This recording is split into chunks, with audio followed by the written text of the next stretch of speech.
Bro, we got to start hitting record whenever we start, bro, because we just start Yeah, talking. like, The next thing you know, it's been a half hour, and we're like, "Ah, shit, yeah. Let's talk about let's it. talk about it." Well, let's continue that thought. We were talking about going to the chiropractor, massages, and then you were just about to talk about cupping. Yeah, man. So the I've never done.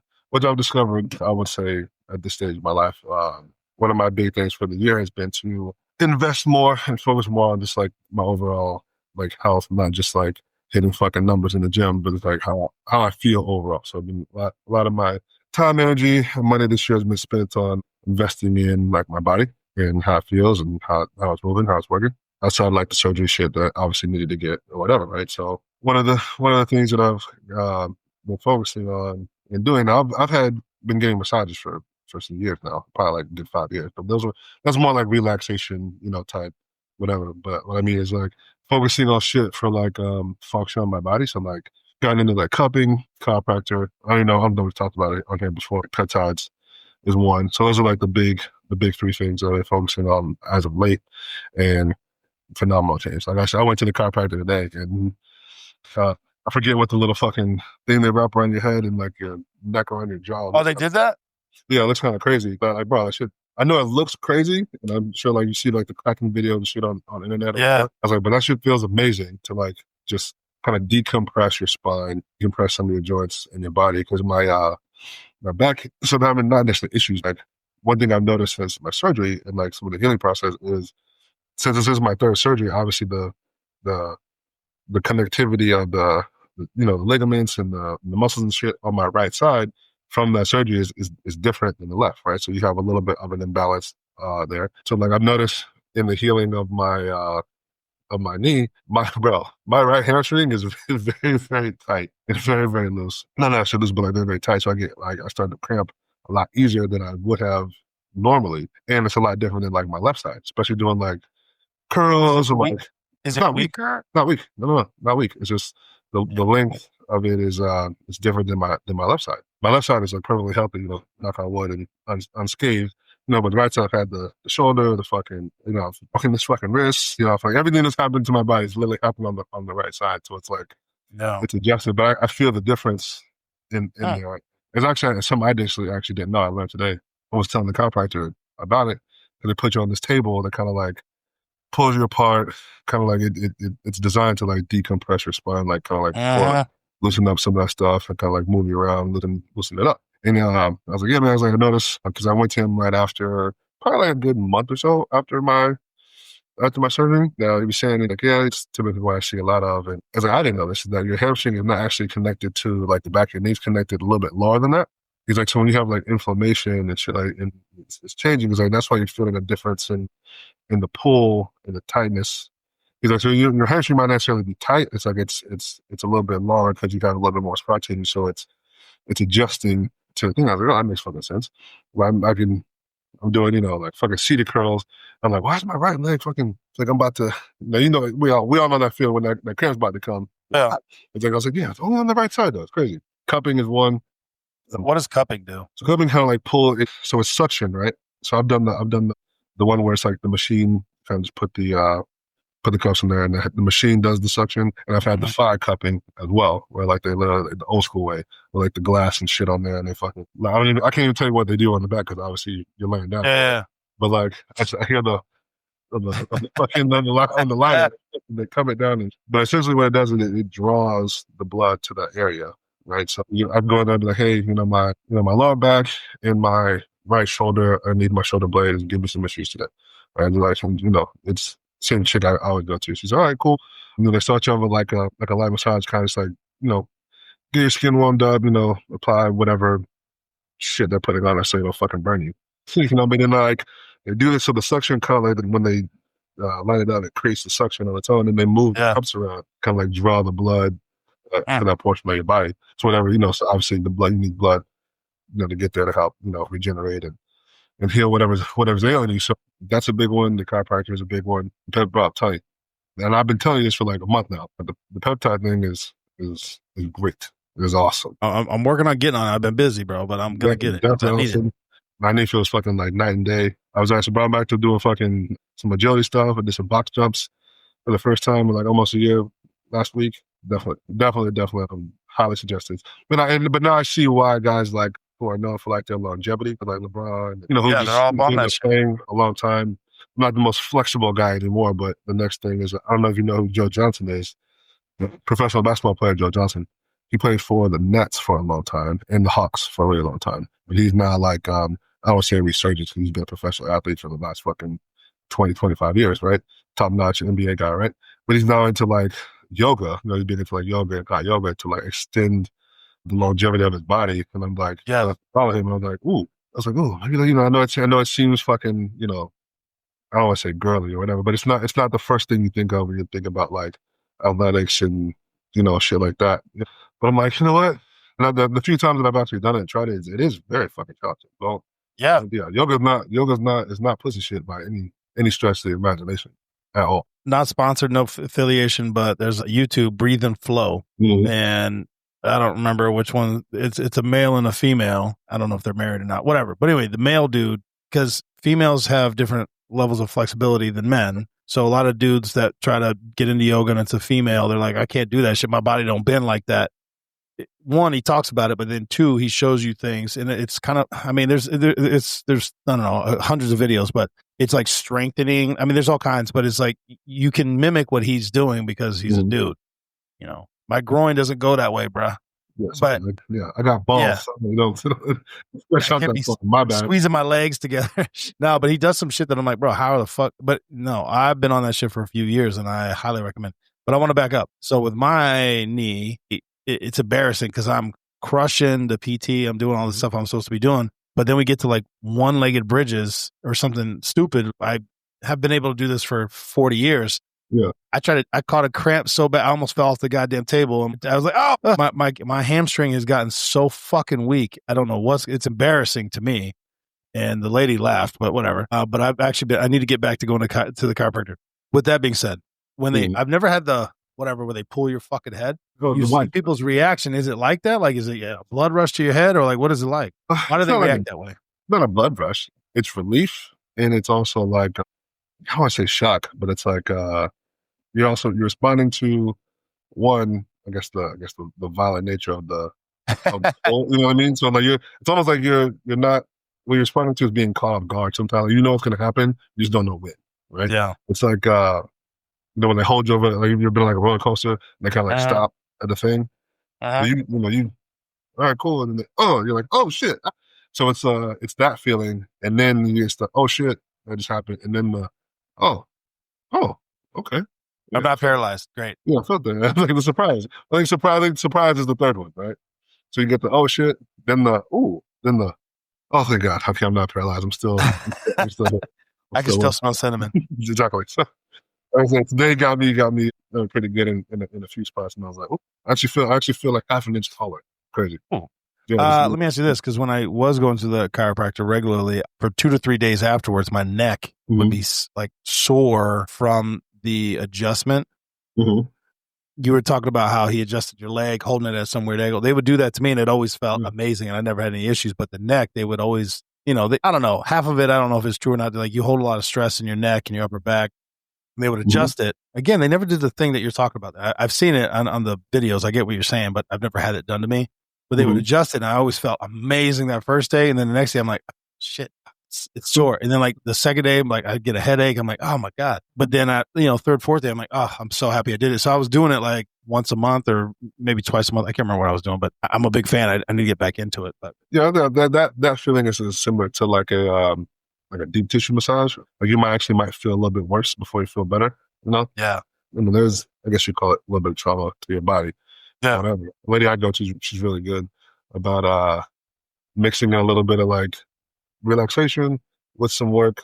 She's very, very tiny, so she has a tiny hand. So I tell her she got like tiny little fingers to like get in between my muscle fibers, to like get in there. Shit, bro. And especially like with, except the big one was my shoulder, but she's able to kind of like put my arm up and like get her fingers like in like my armpit and like get in there and like loosen. Oh, shit. They could bring you to your knees, bro. Bro, and I tell you. All right. It sounds for a long time, but I literally have to tell them. Now listen, I know I'm a bigger guy. I'm here to relax. You don't have anything to prove. Please, I'm not here to get hurt. I don't want to be in pain. I don't like pain. That's not what I'm here for. I don't want to be. I want to feel good when I leave here and not be sore for the next 2 days. No. They feel like they need to hurt you, so they stick their elbows. Like, I don't exactly. need, I don't need that. Fine. I don't need that. I don't need that. I don't want that. I don't want that whatsoever at all. I was like, please do not put your elbows on. Now, let me ask you this. Do you go draws on or draws off, bro? Draws off. Did they get into that butt cheek, bro? Well, they do it not under the towel, but no, bro. I'm not saying they're going up in your booty cheeks, bro, but yeah. That's I'm like, why would you go there and not get your glutes massage? It's a muscle. Bro, and people carry so much stress in there too. Right. But what we're talking about, bro, I would say most men do not do this. They do not like people touching their body, touching their feet. I've had so many buddies of mine. I'm like, you need a massage, bro. He's like, bro, I ain't letting nobody touch my feet. I'm like, what? First of all, you can tell them not to do that, but you can tell them whatever, but they just don't like the idea of people touching them. I'm like, well, then continue to be sore and stiff and hurt, and your body's all fucked up. Well, yeah. Well, I'm not saying that I understand it, but I'm like, I guess if I'm going to, like I said, you're very different, bro. You talk about shit that most men don't do. I have a female masseuse, right? Because I feel comfortable with females, right? But in the scene, like I don't feel uncomfortable. So I guess I'm understanding a little bit what they're talking about. If I had like I said, I have a male chiropractor though, right? Who still touches you, whatever, and they kind of like fold you around and be able to get shit done. I don't feel uncomfortable at all with that by any stretch of the imagination. Even in college, we had male, what do you call them? Athletic trainers. You know what I mean? Who like take you and like, hey man, I got a fucking knot in my fucking calf. Can you rub that out for me? Don't feel uncomfortable about that shit either. You know what I'm saying? Exactly right. I guess not that I would feel uncomfortable, but it wouldn't be my preference to have a male masseuse for like relaxation, I guess. Yeah, but you got some shit fucked up. Yeah, so maybe that's what they mean. But if I needed some like super, super deep tissue, I know I'm a bigger muscular guy. I don't know if the masseuse that I have will be able to like get in there without like standing on the fucking table and like, getting shit in there. Or I just went to like a male masseuse, probably wouldn't be as challenging for him probably. But at the same time, like you said, that shit doesn't 100% really comfortable with myself. So I will say I did go to Thailand and I got a massage. Nothing crazy, nothing whatever. It was at a hotel, blah, blah, blah. It was none of that shit. Nah, bro. I don't know that I could even do that, to be honest with you. I don't know, bro. Whatever. What was funny, because they are fucking tiny people. She was up. She climbed up on the table. I'm like, hey, and they had like a pole or something so she could push her feet down. I was like, oh, like she felt like she weighed 300 pounds, bro. She may weigh 80 pounds soaking wet, but she was like, yeah, fucking my shit up. They got skill sets over there. Again, I know, whatever, comments and shit. It was none of that shit. I've never done none of that shit. Oh my God, bro. If it's not a report, it didn't have it, bro. Let's see. So chiropractor, massage, cupping. We talk about peptides. What else? I think that's it. Well, you did bring up yoga. All right, cool. Again, a lot of men, well, I keep saying most men, a lot of men that I know, they don't do that shit. They don't even want to talk about it. They're not interested. They just want to be in pain. Their hips hurt, their knees hurt, all that. I'm like, well, what are you doing to address these issues? Nothing. Okay, well. Let me just say this, bro. Not that I haven't known this for a while, but I just want to say it out loud. There is no trophy for the shit that you endure. There's no trophies for enduring shit. Oh, come on. So like, bro, I like that. You don't get trophies for that shit. But like, I endured poverty. I endured this. I endured that. But you don't get it. First of all, it's not designed to be that way. You don't get a trophy for how much shit you can endure. Not to say that nobody cares. Like I get it. I get it. You speak to a person, but it's like we've all endured some shit, right? So we've all. I've been in pain for 20 years. Why? For 20 years, bro. I've been in pain. I've endured a lot of shit, pain and suffering in your body, emotionally, whatever. We've all endured some shit, right? But you don't get a trophy for that. It's not a badge of honor. That's great. I just don't think it's a badge of honor. They should be like speaking to like going through shit is not. It's not designed that way. Like you're not supposed to. You don't have to. You don't. Yeah, I'm like you don't have to. If you don't have to, why the fuck would you do that? I don't understand. Let's talk about this too. Let's transition into something else. My children, who've grown up with cell phones and the World Wide Web, which I did not. We're in that weird generation, bro, where I had encyclopedias and you had to get the new editions every year because new shit. All that shit. I can't tell you how many times they call me and ask me or text me, hey, how do I do this? I was like, well, and again, I can be an asshole. Let me use the World Wide Web on my phone, which I'm assuming you have too, and Google exactly what you just asked me. Oh, look. And I send them the article. I'm like, you have the access to all of this, and yet you still persist in asking me these questions. YouTube University is great. I don't understand, bro. I learned a lot of shit through YouTube, right? Holy hell. But yeah, it is. I am noticing that the difference in generation. Yeah. Like, so I think what our generation is kind of like right on that cusp of like, I didn't have a cell phone until I was in high school. Even then, all you could do is text on it and fucking call people, right? So Yeah. Bro, I had the original Nextel, bro, where you play Snake and Brick like Breaker Snake or and all whatever the fuck it was. that, Yeah. you know what I mean? Right? To think about it. Back then, you had to like, it would take you fucking 2 days to burn a fucking CD, right? And hopefully the shit you downloaded was the actual song that you were looking for, right? And it didn't get scratched. When they get scratched, right? I was like, I grew up playing Oregon Trail in elementary school on a floppy disk, bro. right? Yeah. So my people are like, hey, you know what this is? I have no idea what that is. It's a floppy disk. What is that? Bro, you just remind me. Hold on. I'm sorry. Did you ever play Civilization on the DOS program? Do you know what I'm talking about? So the Civilization goes all the way back to floppy disk, and I'm telling you right now, it's crazy. And it's just like Civilization now, but you start off and it's like you know, I don't know, you found a colony, whatever. I don't know. I don't think I ever got past like a musket or something like that. Like playing it for hours. Mm-hmm. There was one kid in my class. He popped in his floppy disk. This motherfucker had a spaceship on DOS. I was like, what? So they were already, this is from the 80s, 90s, whatever the fuck it was. So it was possible. I was like, how in the fuck did you do that? He's like, you know, you just got to do these. But I'm like, they had tricks even back then, bro. They see, now you're getting on a different topic. Remember Game Genie for Nintendo? So you get all the cheat codes? Let's go.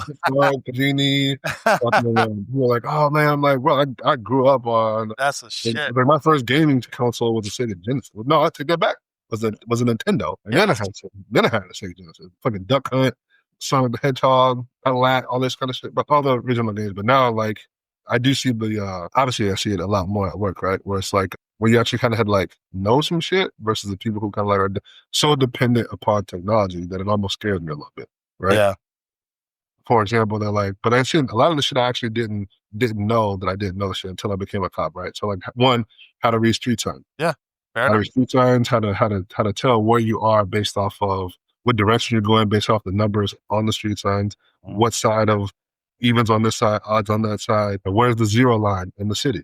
So when you know, most people don't know that. Most people have no idea what the fuck you're talking about. Yeah. You know, obviously, you know, direction. A lot of people are directionally challenged. I have no idea what the fuck you're talking about. I was like, hey, go north. When you get to this road, go north. There's not a right or a left. It depends on what direction you're coming from. It's like, what? What do you mean up? What the fuck? I was like, do you know how to read a map? Absolutely not. I was like, do you know what road you're on? Probably not. I was like, do you know what road designation this is? No. I don't even know what you're saying. Okay. I'm like, all right, okay, but like, you see it now with like some of the younger guys or girls at work, where like they're so dependent on technology and like how to like do shit. Then if it fails, you're like, well, they don't know how to do anything else. I'm like, have you ever handwritten a CRA? They're like, no. I'm like, oh, so you don't know the struggle of. They're like, why do you write in all caps? I was like, because I had to handwrite CRAs. You gotta write 5 copies. Why do you write like this? I was like, because you gotta stab that shit. CRAs. That last copy goes to the prosecutor, and if they can't read it, they ain't gonna do it. Yeah, you know what doing this, right? So it's or just in general how to like actually do shit. Where you're like how to like build something or like have a drill. Like most of you, I understand it too. A lot of people don't actually have things to do shit either. Like I have a whole drill set. I have a whole section in my garage for like doing work. All right, bro. Hold on. I'm personally attacked by that statement. What you talking about, bro? Prior to when I lived in Maine, I did not either. I don't know if during COVID, when I was like started doing projects and I went to my neighbor and I was trying to do a project. I was like, hey, do you have a saw? And he's like, what are you trying to cut? And I was like, he was like, what kind of saw? And I was like, the one that goes like that. He's like, what are you trying to cut? I was like, wood? He's like, all right, let me cut. I didn't even know there's a bunch of different saws. I mean, I now know, but still. Yeah. But then again, you never needed to build anything. No, I did not. But I really, this is something I've thought about much over time. It's not even like a doomsday prep, right, kind of thing, right? But I think that if I could go back, right, with what I know now, even if it was to like high school, right? I want to say beginning of life, right? Because at 5 years old, I would have bought property and I would have bought crypto out of the womb, right? But fucking, if I would just say to like high school, right? Because I think high school time is very important because it is the only time and the last time in your life that you can do something that matters that probably is not going to cost you anything, right? After that, you're going to have to pay for whatever certification, Whatever, it's gonna cost you something, right? High school is the last time you can actually do some shit or get into something that matters that you probably won't have to pay. Yeah. If I could go back now, instead of in the summertime, I would have focused on a different skill over the summer, right? So one summer would have been HVAC, another summer would have been an electrician, another summer would have been fucking carpentry, another summer would have been like welding, and then there you go. Before you leave high school, you have basic skills to like plumbing. You would know how to do something, one that matters, not just for you, but matters in fucking society, right? I think there's a lot of, in society, a lot of people that know things that don't matter. Right? Yeah. So it's like, oh, I have a degree and I say this shit about my own fucking, we both have bachelor's degrees, right? In criminal justice. Right? Yeah, but when the world ends, they don't mean shit. Exactly. That's what I mean. I was like, we all decide tomorrow to fucking, get rid of law enforcement or get rid of whatever, right? And that shit didn't exist tomorrow. That shit wouldn't matter for anything. Yeah. People always gonna need a place to live, need to know how to build something. I was like, I think it's more important to get into shit that actually has value. Yeah. That matters for not just yourself, but in society, right? That brings value. So it's like, and that's why I've been really big in these last few years. I'm like getting tools, learning how to do shit, gaining skill. That's why I'm doing the fucking diving thing. Well, I mean, obviously one, it's great for the other shit I do at work, right? But I just like, another skill I can learn. Sweet. Awesome. I want to learn how to do that. If I can fucking learn how to fly planes. You got legit skills though, bro. You got. That's what I'm saying. Learn how to fucking fly planes next. Awesome. Teach me how to fucking fly a plane, how to fly a helicopter, how to fucking all these house projects that I fucking when I had snails get up into my fucking AC line, I learned how to fucking get rid of that shit too. So like, I think skills in society are important. And I think we've kind of like gotten away from that. I think as the main focus of shit. Yeah. Where it's like, no, I have a fucking college degree. I was like, in what? In fucking whatever studies. Okay. Again, what happens when the lights go out? Yeah, when the lights go out, then what? Yeah, what happens when your bathroom floods? I don't know. Yeah. Well, I'll call somebody. Oh, okay. Okay. Okay. That's what you think. All right, cool. Yeah, exactly. No, I hear you on that. I told my kids, I was always like, you should take carpentry, electrical work. HVAC's a good one. Plumbing, just learn how to use fucking tools, basic tool class. I don't even know what the fuck you call it, but because I was in my late 30s before I even knew what the fuck I was doing. You know what I mean? Yeah. There's different size Phillips head screwdrivers for different screws and there's drywall screws, wood screws, metal screw. Like, again, so people listen to this and be like, yeah, you're a fucking idiot. But I grew up in the city. I didn't know what the fuck. I had no idea. Yeah. You didn't know. No. And I went to my parents they grew up in I won't say fucking, and I guess they were called the country too, but like in a little bit more a rural part of Florida than I grew up in, right? Like, but they actually grew up in a place where like you had to like know how to like do shit. Yeah, because nobody's coming to help you. Nobody's coming to fix it, right? Yeah. So I'm like how to, I didn't like, bro, just basic shit. I saw that shit a few weeks ago. They were at the academy, and there were people who didn't know how to change the tire. That still blows my mind. That I did know. I can say, rest assured, I knew how to do that. Yeah, and change my oil-ish. It depends on the car, but or find it, but just how to change it better. Now, I will say this, because my grandma and my grandfather grew up back fucking woods. She had a TV that was a tube TV that had like the old fuse tubes or whatever. She would put a penny in that bitch until it burned out, and then she just put another penny in it. And I was like, oh my God, bro. And you get somebody, especially in Maine, you get these DIYers. They're like, I remember something, I can't remember what happened. I was helping my buddy, and he took the drywall out, and he's like, what the fuck? And whoever had owned it previously, instead of using insulation, had used newspaper, had rolled up newspapers and just like stacked. I don't know. I was like, how long you lived here? You didn't know? He's like, I had no idea it was fucking newspapers as my insulation in my whole fucking house. It will work. I guess it worked, bro. I don't know. It will work. It will burn as fast as fuck. Yeah, I don't think it's fire rated, but all right, you probably need to fix that, Playboy. But you know what? Going back in the day, though, how many phone numbers do you think you remembered when you were a kid? All of them, all the important. How many do you think you know now, off the rip, besides your mom and like whatever? I bet it ain't as many as you knew back then. It's not, bro. It isn't. You know what? It's something that I still do now. I don't save a lot of phone numbers by name. Why? I recognize the numbers, right? As like who it is, especially like, because especially at work numbers, because they change so often, like the squad changes so much. I can look at a number and be like, oh yeah, that's so and so. I don't have to like read the conversation. But as far as like remembering the number, yeah, interesting. Now I want to bring it up because we were talking about this beforehand. It wasn't the topic that we were going to discuss. Pinning conversations, and I am fascinated that you disagree with me. Okay. Your significant other, your children, and you're my best friend. So yeah, because you go to the top. Why is that? Why is that non-manly or not a thing that you? I don't understand what you're saying to me. It's not just don't every, huh? I don't do it. I don't see the need to do it. No, I just don't. no. I know where, but again, I know where it was in the conversation. Let's go to it. Or you like when you open your thing, bro, there's a still thing at the top. It's a search bar. No. You just type the name in. No. Yeah. You and I are going to disagree on this, bro. No. The answer is no. I don't end conversation. That is insane. I hope somebody comments on this, bro.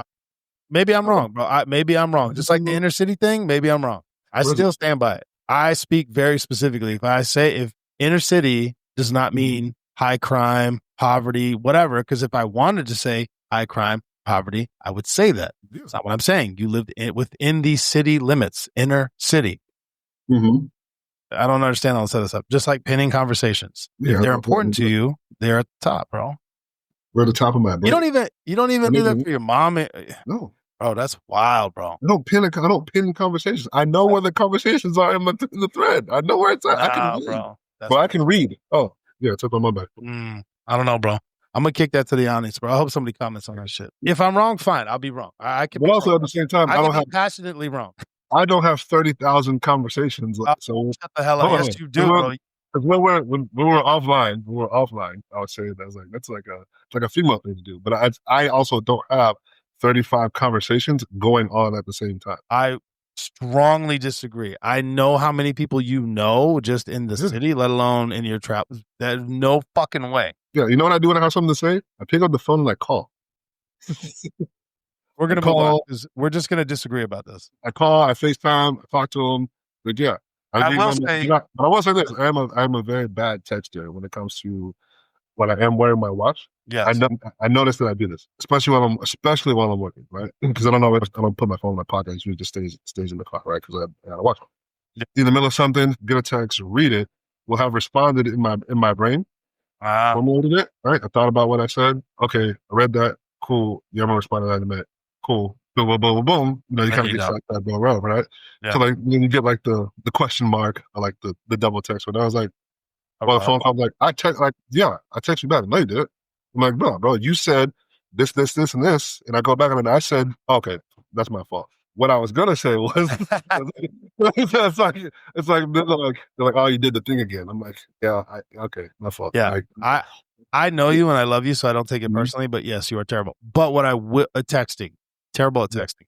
But what I will say is, you are much better than I ever will be. You will spontaneously FaceTime, call, check in. It was been a few days, whatever it is. You're like, yo, bro, what the fuck? And you are much better than me at that. So I will say that 100%. But you are god awful at texting back. Yeah, horrible. Sometimes depends on what you're doing. Yeah, fair enough. But let's transition to that. I want to talk about upcoming LA trip, bro. Let's fucking go because we got no shit booked. So for those of you listening, the Street Tales Network team is flying out to LA, and we are going to be doing a bunch of recordings at a professional studio, the Village Studio.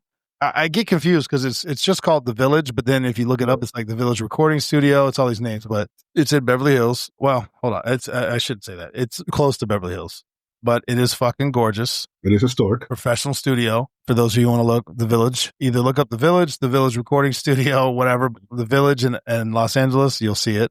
We're going to record some trailers, some commercials. We're going to do some episodes with the whole team, which is going to be interesting. And we're going to cut a bunch of episodes. And we're also going to be talking about and learning keynote speaking and hopefully my book. I say my book, bro. I don't know. You and I have talked about this offline, but it's the Street Tales book that I put together. And I'm feeling some type of way about it. Mm-hmm. I'm excited about it. It's a podcast book. It goes into stories. It's going to have, I think I'm very excited about it. I haven't found anything like it out there. The closest thing is like the Chicken Soup for the Soul stuff in the form of conversational short stories. Yep. But this is also, you're going to have a QR code so you can follow along if you want to for the specific episodes that it correlates to. And we're going to do all this shit. We're going to do all these trailers and promos, and we're going to record some episodes, but it's going to be a fucking good time, bro. And I think I don't think it is the first time we've all been in the same room together. Mm-hmm. I'm very familiar. doing this podcasting. Yeah, not doing cop shit or just fucking around. Bro, I'm really looking forward to it. Well, it's going to be a great experience, good opportunity. Damn right. I'm looking forward to it. First business trip, bro. Yeah, not just to do that, but also, like I said, I looked up the studio. There's a lot of history in that building. You know, my love for music, so I'm also excited to just get ready. Get ready, bro. All the albums are on there, bro. Yeah, so that part, I'm doubly excited for that. Yeah, and Jeff and Tina, they're excited, so they're looking forward to it. It's a good time. I'm excited. I finally get to share some of my travels with you. Not excited about the fucking jet lag, but definitely excited. I keep trying to warn everybody. Everybody's just still in their mind. I know you travel, but I'm like, y'all motherfuckers gonna be tired, bro, because it's flying. You're on a different time zone. We're gonna be getting up. It's not the right time. We're gonna be recording 4 to 6 hours a day. Mm-hmm. It's gonna be fucking tired. Yeah, I'm excited. Wow. It's amazing how quickly I got out of that when I left the Secret Service. Like I'll travel. I'm like, oh my God, I gotta sleep for like 2 days. I was like, I used to do that shit back to back to back, land, and then have to work the day I landed. Yeah, bro. Like 12-hour shifts. Like, ain't no fuckery. Yeah. I'm in the same time zone. I hate doing the fucking super long shift shit and then, quick turnarounds with that. But even that on the same time zone is difficult. I can imagine the back and forth, and I'm in Central, now I'm in Eastern, now I'm in Pacific time, specifically 9 a.m. You know what I mean? But bro, after LA, we might have to do an international street tales trip, bro. Yeah. Now, when I say street tales, that encompasses street tales, 56'N. Yeah. And I've been harassing Mo because she's supposed to be doing one with her sister called I'm trying to have a conversation with you. So I'm like, Mo, what's going on, bro? What's going on? Well, where we at, bro? It's funny, bro. People they always like, oh man, I always wanted a podcast. We're getting off topic, but it's fine. Mm-hmm. It's amazing how many people want to start a podcast that don't, or start it and they realize how it's difficult. Yeah. It can be. I would say that it's a lot easier as long as you have somebody. I have nothing but tip of the cap to people who can sit there and just talk into a fucking camera by themselves. I have a new appreciation for it because I did one. I think it lasted 26 minutes. And I was like, I don't like it. I can't do it. Yeah. I'm too concise of a speaker to speak. I need to feed, bro. I need to feed off whatever's going on. But then on top of that, I mean, there's all these stats and stuff. There's like fucking, I can't remember stats now. Of course, I always bring this shit up when I haven't looked it up. Mm-hmm. It's like 1,000 podcasts get started like every week or every day, whatever the fuck it is. Most of them don't make it past. Most of them don't record 8 shows. Most of them don't make it past the first 2 weeks. And then of every podcast that does that, less than 1% actually make it to 50 shows, 100 shows. And then monetization is a whole nother fucking thing. Yeah. So Street Tales just hit 3,000 downloads and 50 shows, 56'N on the tail, but we're getting there. Congratulations. It's a big one. To us, bro.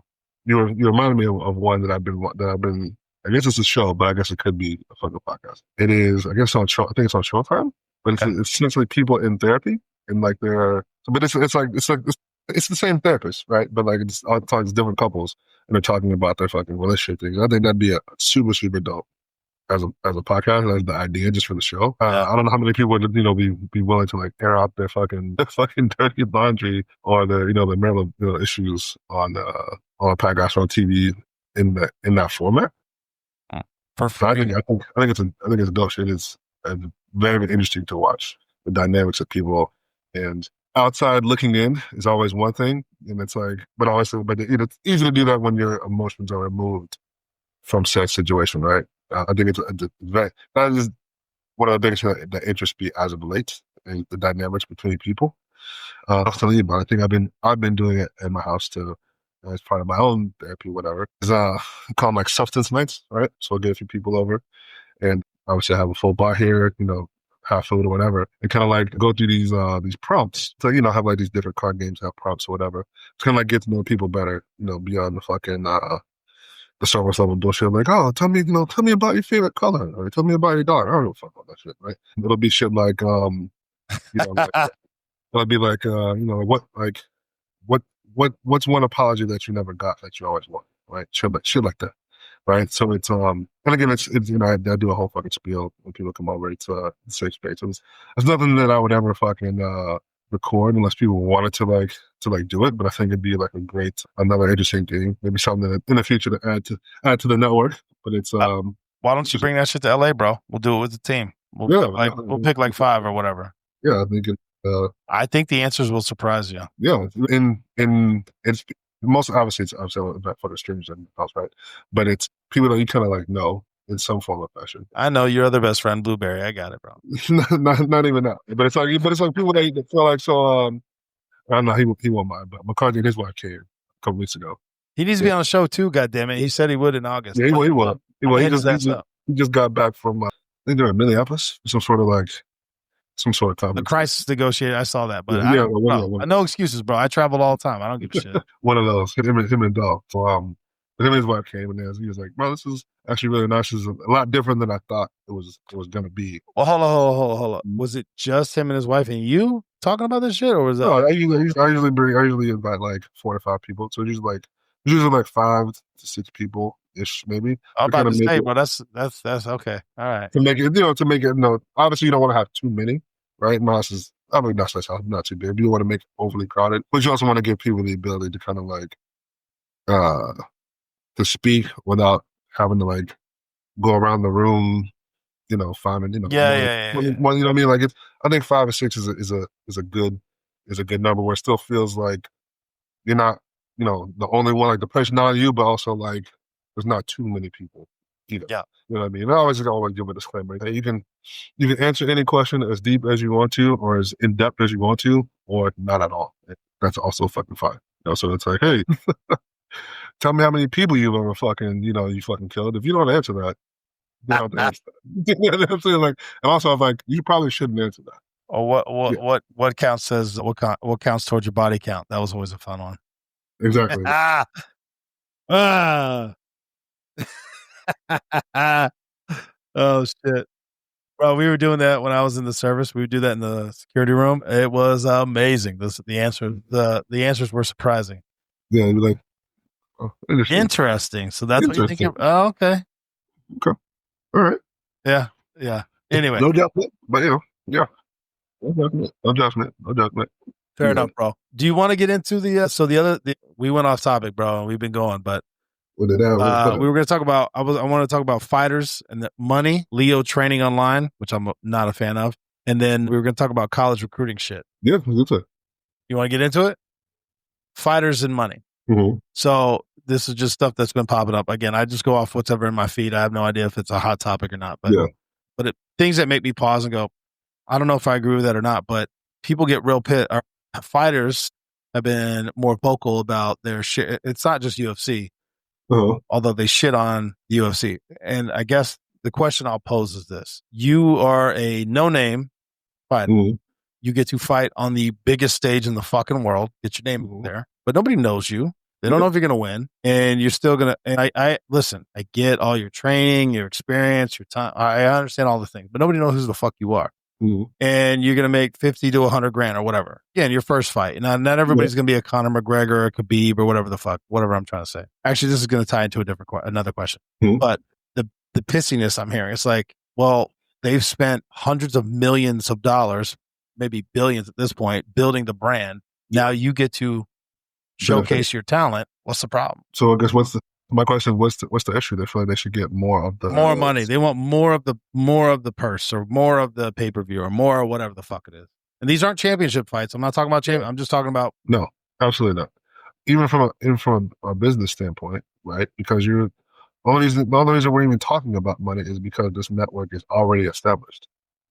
2, just in general, so the business-wise, I still say no, right? Because you're being given this opportunity to get some exposure based off of this brand and what the brand has built. Put it this way, and I know it's not meant to mean to demean or disrespect any fighter or anybody, right?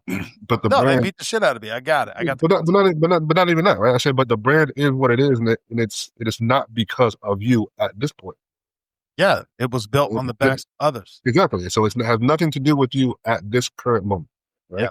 So getting into it, no, you don't really have a sense because you're trying to get in, right? So you have to kind of take what you can get at the moment to get in. Now, I will say, as you work your way up, that's when you can negotiate it because now people are turning in to see you, right? So there's that part business wise, and also spirit of fighting, spirit of competition wise, to be the man. What is it? Forget who said this. Was it Ric Flair? To be the man, you got to beat the man. So it's like, if you're he not also the man, said, I spent more money on spilled liquor than you make in a year. exactly, right? I was like, but he could say that because he's the man, right? I was like, so in the spirit of sport, when you're talking about dividing the purse, it's like, brother, it's like if I'm not, so for example, you get like a Floyd Mayweather versus like some unnamed, unknown fighter, no, you're not gonna get the same split. I was like, people aren't tuning in to watch you, they're turning in to watch him. He's just giving you the ability to make yourself known because he's giving you the opportunity. He agreed to the fight. So yeah, he should get a, 20, 80-20 split or if like a 90-10 split or whatever. Fuck. Yeah. Well, I was like, but once you start winning and you start to become the man, then you can negotiate a higher price. Yeah. Dana White's point was, did he sign the contract? Well, yeah. Well, so my question is, did you sign a contract? And what are we talking about? Of course you're going to sign the contract. That was kind of my point. Yeah, of course you're going to sign the contract. Yeah. Subsection of that question: why do heavyweights make more money than lightweights? So Mighty Mouse, because I think that dude was a beast, and I used to love watching that dude fight. Yeah, but he constantly has said the heavyweights always made fucking 10 times whatever. I don't know, whatever the math was. Mm-hmm. They tuned in because people like to pay more money to watch big dudes fight. Yeah, that's all it is. No one ever said the big heavyweight division was more skilled or more whatever. I was like, no one. I don't think anybody. I'll put it this way. I don't want to speak for my opinion, right? I don't think anybody in the UFC is saying that the heavyweight division or the higher divisions, heavy or whatever, are better than the lower division. I don't think anyone's saying that. What they're saying is they're going off for numbers. More people are tuning in to see the bigger guys fight versus the smaller guys fight. Yeah, it's like the whole the gladiator thing, right? It's like. And again, it's not to demean or diminish anybody's skill or whatever. But again, along the similar lines of the WNBA versus the NBA thing, right? No one's saying that WNBA players are not skilled because they are. And most WNBA players can, on the average Joe, put it this way. I'd take Asia Wilson, Caitlin Clark, or Paige fucking Dupers over Diana Taurasi, some of the greats, over your average fucking weekend warrior, dude in the fucking rec league basketball. Yeah. You know what I'm saying? No one's diminishing their skill or their talent or by any means, but it's as far as the numbers go and what people are actually watching, it's not the same thing. So, all right. We didn't talk about this beforehand, but do you think there's too many weight classes? I think it's every 10 pounds. I don't even know. I'm not on it. But. I don't even know it. Bro, it's like every 5 to 10 pounds or whatever the fuck it is, which I think is crazy. Like bantamweight, featherweight, I don't think middleweight, lightweight. I don't think there's too many because you want to make it fair. Right? If this is the weight class, you can either be at the because even 10 pounds is. Well, hold on, bro. Hold on. It's different, bro. Hold up. UFC 1 and 2. Hold on. Yeah, cool. But hold on. UFC 1 champion. What was his name? He's been all over my feed. Hold on. I'm terrible. Well, it was Royce Gracie, but hold on. Who's the other guy? Big, huge dude, bro. Definitely not matching weight classes. No, and he was destroying people. But also there was, what was his name? God damn it. He was the fucking man. Now, let's see. UFC old school champion. But he would fight 3 to 4 fights in one night. Like 10-minute rest, go. No time limit. Just go. Let's see. Champions. Yeah, he's been all over my feed. Of course. I think Royce Gracie was the first one. He was the first one, but there's another dude that's been all over my shit. And he wasn't really like a Royce Gracie type dude. He was just a fucking ground and pound. Like he just beat the fuck out of people, bro. And some of his shit was amazing. I used to love it. Of course, now that I want to talk about it, I can't find it. Oh, I'm a terrible person. Hold on. Rugged. I know. Some dead time. I got to look this up. Sorry, bro. I'll have to edit this shit out. It's going to drive me nuts to find it. Matt Hughes? No. Not Ken Shamrock. No. He's older than all that. He's old now, bro. He's like an old dude. He always pops up on my fucking feed. Hold on, bro. I got to do this. Let's see. Oh, what was his name? You're not talking about Mark Coleman, Randy Couture. Let's see here. Where's he at, bro? Hold on. We have a little dead time. Hold on. Tito Ortiz, Chuck Liddell. He fought Tank Abbott. Oh, Don Fry. Boom. Don Fry. Oh, there you go. Yeah. Look up Don Fry, bro. Yeah. He fought like 3 to 4 fights, and it was just his first 10 fights were warehouse fights. Like bare knuckle. But I mean, it was like they would just go at it, and he was fighting dudes 300-400 pounds. Tank Abbott, he didn't give a fuck, bro. There was the one he did with the Asian dude where they just grabbed each other by the shoulder. They just Oh yeah, just each other in the face, bro. Well, what I'm saying is, I mean, that's some crazy shit, bro. Yeah, but that was before the shit was established. You couldn't really set any terms. You're just trying to get on. So I think, even speaking to the original question, it's like when you're trying to get on, yeah, you don't get to dictate the terms when you're trying to get on. You're trying to gain whatever. You're trying to gain notoriety. You don't split it. All right. Well, let's talk about this then. Should there be a max for a heavyweight? Because right now I think it's 260. Well, you weigh more than 260, you can't fucking. Yeah, Brian Shaw, who's 6'8", 400 pounds, can't fight. I don't think there should be a limit. Like, that big motherfucker. Yeah, you're a heavyweight. Let's go. Yeah. No, I don't think it's crazy to think Mike Tyson was a heavyweight. He's tiny, bro. He's tiny, man. Listen, I don't want to get hit by him. There's zero disrespect. Love 90% of his quotes. Dude was a fucking monster, but he was a tiny heavyweight. I mean, he was knocking bitches out left and right. Yeah. So what I'm saying is, that heavyweight is heavyweight. Go. Heavyweight is heavyweight. Just because you're big don't mean you're gonna win. I agree. Heavyweight is heavyweight. I mean, they do it in other sports, but you make a certain weight. Other wrestling shit in Asia. Well, sumo. Oh, that shit's fire too, bro. You know what? I've been getting into that on YouTube anyway. I've been watching them things. Yeah, like that. I don't know why it just caught my interest. I'm like, this is crazy. At certain size, that's what you are. Same with fucking wrestling. Not WWE. So I'm talking about actual wrestling. Yeah, true. Yeah, once you hit a certain weight class, that's what you are. Yeah, and let's go. Get after it. Yeah, let's go. Whether you got a man titty hanging out or you just jacked as fuck, it don't matter. This is your weight. Yeah, not my fault. I'm a bigger man than you. And it also doesn't guarantee you're gonna win. It's not guarantee you're gonna win by any stretch of the imagination at all. Bro, I think there was a clip. I can't remember the dude's name. He's like a gym guy or whatever, but he likes that. He always has all these UFC fighters on. He's always wanting to be like, I'm 260. You think I can win in a fight? And he has like Nate Diaz. He's like, you're a podcaster, bro. I'd beat the fuck out of you. Like, you're a gym guy and a podcast. I'll beat the fuck out of you. Shit out of you. It was, I forget, it's Bradley, I think his name is Bradley Martin. Bradley Martin. He's like, bro, I beat the fucking brakes off you. Him, I think it was Devin Haney was a boxer. Smaller guy. A smaller gentleman, right? But he's like, what? I beat the shit out of you. He's like, bro, I'll kill you. What are you talking about? He's like, let me get my hand. He's like, bro. He gets so mad. About me? Kill me? Get the fuck out of here. Stop it, bro.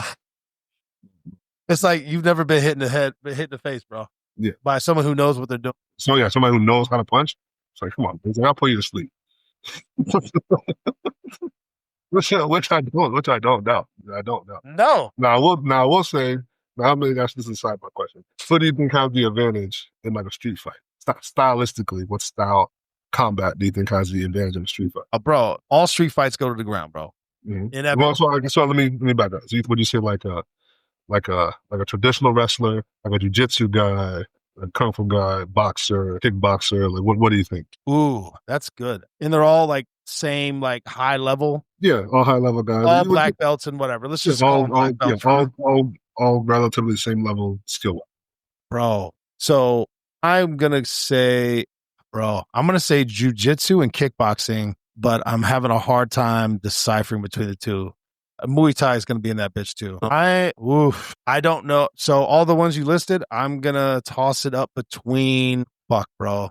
I can't decipher between Muay Thai and Jiu-Jitsu, bro. I don't know. Mm-hmm. Because, and the reason I like Muay Thai is it's knees and elbows. And for anyone who's ever been in a street fight that goes to the ground. Grappling too. In grappling, see, that's what I'm saying. But like they use knees and elbows, which those things are fucking lethal. And that's what you want to use on the ground. You don't want to use fists and you can't use feet. Bro, that'd be a good toss up. But see, this is the thing, bro. I don't know. Mike Tyson versus Royce Gracie. I don't know. But if Royce gets him to the ground, Mike gonna get choked out, bro. Maybe. I don't know. But see, I don't know. Because Mike Tyson's a motherfucking monster, bro. Okay. Are you going to be able to get him to the ground? Mike Tyson also at that time in his prime got a great that neck. Too. Yeah, bro, that's what I'm saying. Their footwork too. So I don't know. I don't have a good answer for that.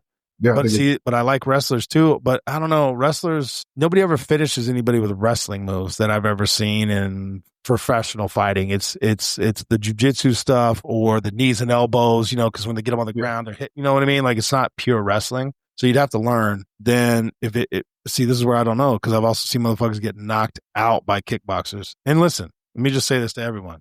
I don't want to fight nobody, and a boxer would knock my ass out 100%. And I ain't taking nobody to the ground, too big. But a real street fight, it inevitably goes to the ground. I don't know, man. What do you think? I gave you my answer, which was not concise. It was between jiu-jitsu and Muay Thai, but I think it's going to be a toss-up between a jiu-jitsu guy because of the I guess finishing the fight ability. See, I'm thinking finishing, not just the techniques of the fight. Yeah, finishing it off. They use all that shit. Yeah, arm bars, that kind of shit, right? So if it goes to the ground, you got to go with. I would even say this. Even on the ground, I would probably say a jiu-jitsu guy over a traditional wrestler because of the finishing ability. Yeah, they can finish you with a wrist, a neck, an arm, an ankle. I'm saying it's part of it. It's tied into it, right? The wrestling thing is based off of like points. Not what I would say.